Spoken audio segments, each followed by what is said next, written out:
Hello students, as you all know, today we are going to discuss about the optics और specially ray optics। तो सबसे पहले हम इसकी इंट्रोडक्शन लेते हैं। तो ऑप्टिक्स क्या है? ऑप्टिक्स फिजिक्स की वो ब्रांच है जिसके अंदर हम डील करते हैं, स्टडी करते हैं लाइट को।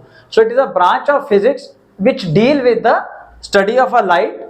Light actually is an electromagnetic wave. अब इलेक्ट्रोमैग्नेटिक वेव्स क्या थी आपको बताया गया है, पूरा आपका चैप्टर था जिसके अंदर gamma rays, X rays, UV rays, visible rays, infrared rays, microwaves और रेडियो वेव्स के बारे में बताया था।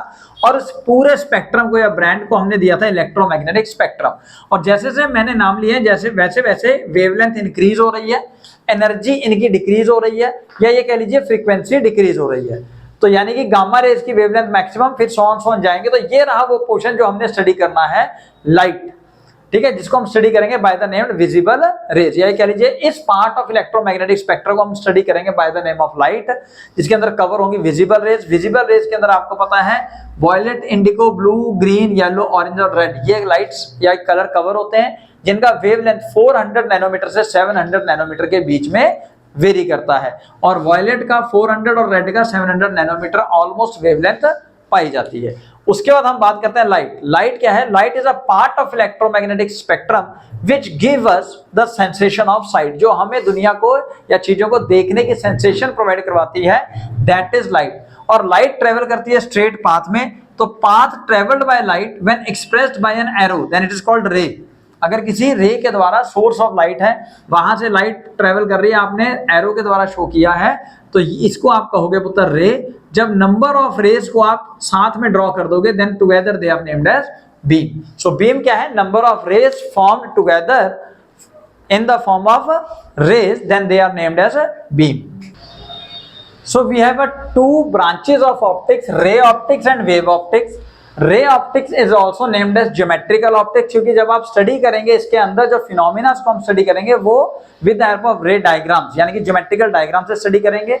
तो बेसिकली रे ऑप्टिक्स के अंदर हम उन फिनोमिना को स्टडी करते हैं लाइट के जिनके अंदर जो पार्टिकल का साइज होता है वो मच मच बिगर होता है as compared to the wavelength of light. जैसे मिरर हो गया, सरफेस हो गया, उनका साइज बहुत ज्यादा होगा as compared to the wavelength of light. उनकी वजह जो फिनोमिना होंगे लाइक रिफ्लेक्शन, रिफ्रैक्शन, उनको हम स्टडी करेंगे under the heading named as ray optics. और वेव ऑप्टिक्स वो ब्रांच है हमारे पास फिजिक्स की या ऑप्टिक्स की, वो ब्रांच है जिसके अंदर हम उन फिनोमिना को स्टडी करते हैं जो कि होते हैं बिकॉज ऑफ द स्मॉलर और comparable size of the particles as compared to the wavelength of light. Light की जो वेवलेंथ है उसके मुकाबले जो ऑब्स्टेकल्स या पार्टिकल्स बीच में आएंगे उनका साइज या तो स्मॉलर होगा, वेरी वेरी स्मॉल, या कंपेरेबल होगा। तब वहां पे वेव ऑप्टिक्स स्टडी करेंगे जिसकी वजह से फिनोमिना होंगे इंटरफेरेंस, डाइफ्रैक्शन और पोलराइजेशन। और यहाँ पे हम लाइट को मानते हैं एज अ वेव, और यहाँ पे बेसिकली लाइट को माना जाता है एज अ पार्टिकल। हालांकि हाइगन्स प्रिंसिपल के अंदर आप लोगों ने देखा था कि कई ऐसे फिनोमिना हैं like reflection and refraction, they can be explained bye Huygens wave theory also. तो स्टूडेंट्स रिफ्लेक्शन फिनोमिना भी हम शुरू कर रहे हैं। तो रिफ्लेक्शन क्या है? It is the phenomena of bouncing back of light into the same medium after reflecting from reflecting और पॉलिश्ड सरफेस। यानी कि किसी सरफेस के ऊपर पॉलिश सरफेस होना चाहिए, वो चमकता हो, जो जहां से लाइट टकरा के वापस आ सके। तो जब वो बाउंस बैक करती है इनटू द सेम मीडियम उसको कहा जाता है रिफ्लेक्शन। क्या कहा जाता है पुत्र? रिफ्लेक्शन। और इसके दो लॉज हैं। एक रे सपोज आपके पॉलिश सरफेस पे स्ट्राइक करती है, तो जिस पॉइंट पे वो स्ट्राइक करेगी उसको आप कहोगे पॉइंट ऑफ इंसिडेंस। और जो रे आ रही है पूछे that is called incident ray. Incident ray. अब जिस पॉइंट पे रे ने स्ट्राइक किया है पॉइंट ऑफ इंसिडेंस पे, आप वहां से एक परपेंडिकुलर ड्रॉ करें टू द सरफेस, जिसको आप कहोगे नॉर्मल। तो नॉर्मल जो एंगल बनाती है विद एन इंसिडेंट रे उसे कहा जाएगा angle of incidence, angle of incidence. अब रे रिफ्लेक्ट होके बाउंस बैक होगी into the same medium, and as per the law of reflection this angle I is equal to angle R। angle R क्या है? angle of reflection।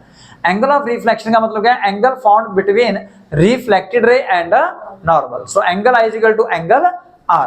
और second law, incident ray, normal and reflected ray all lie in the same plane। ठीक है जी। यहाँ पे एक चीज और ध्यान रखें कि अगर सरफेस पे कोई रे परपेंडिकुलर द सरफेस स्ट्राइक करेगी तो वो सेम एंगल पे ही बाउंस बैक हो जाएगी, यानी कि टोटली वो सेम पाथ फॉलो करेगी।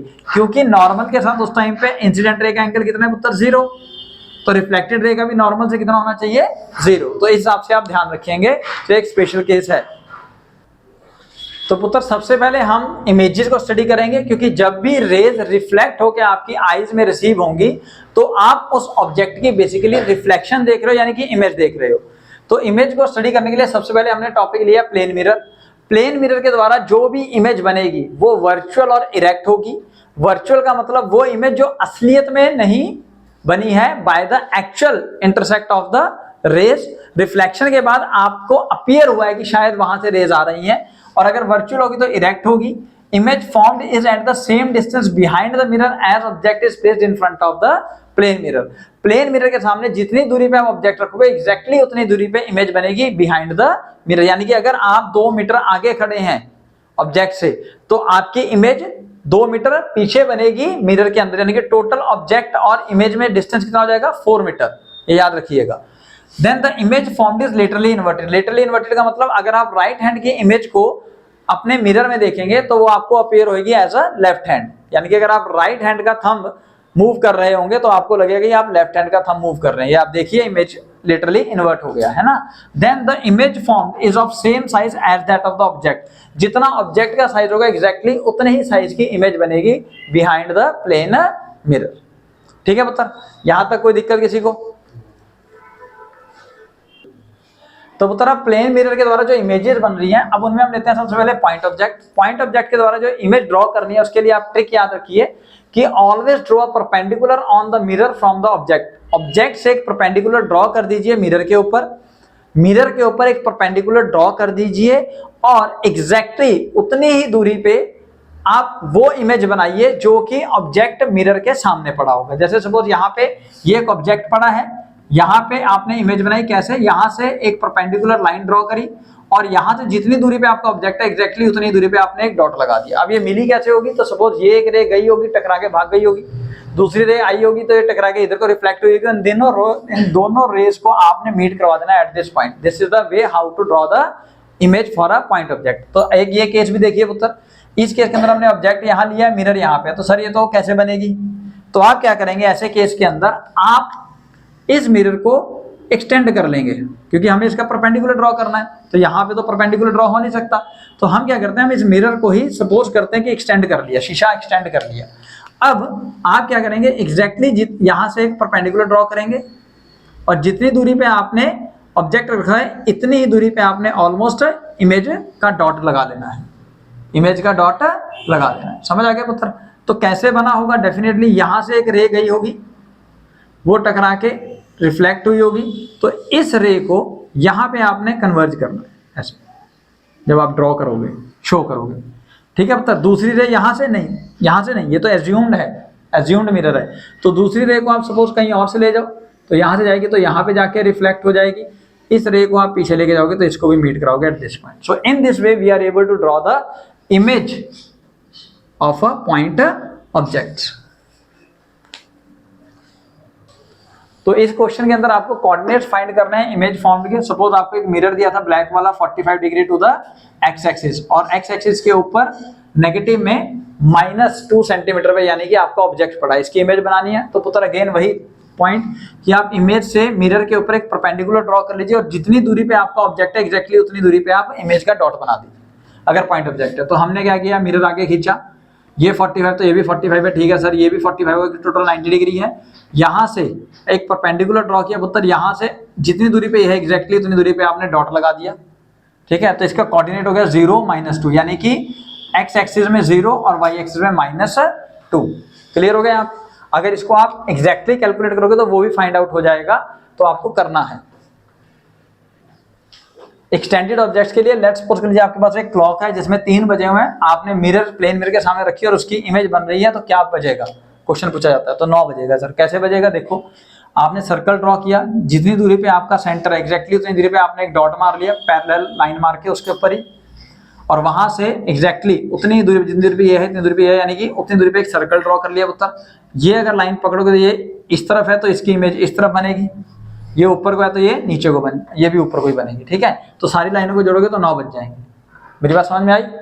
ऐसे ही अगर कोई भी केस हो, अगर आपको टाइम निकालना तो उसके लिए एक ट्रिक है।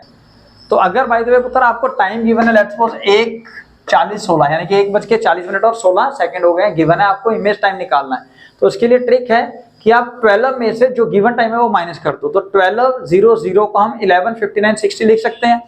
अगर लिख सकते हैं तो इसमें से माइनस कर दीजिए। तो देखिए 60 में से 16 माइनस किया 44, 59 में से 40 माइनस करोगे तो 18, 11 में से 1 तो 10। कैसे? ऐसे इधर पीछे से माइनस करते हुए चलेगा और आंसर हमारे पास आ जाएगा। समझ आया पुत्र? ठीक है, तो आपका जो टाइम आएगा वो 10:18:44 आएगा। रेक्टिफाई पुत्र, यहाँ पे 10:19:44 होगा।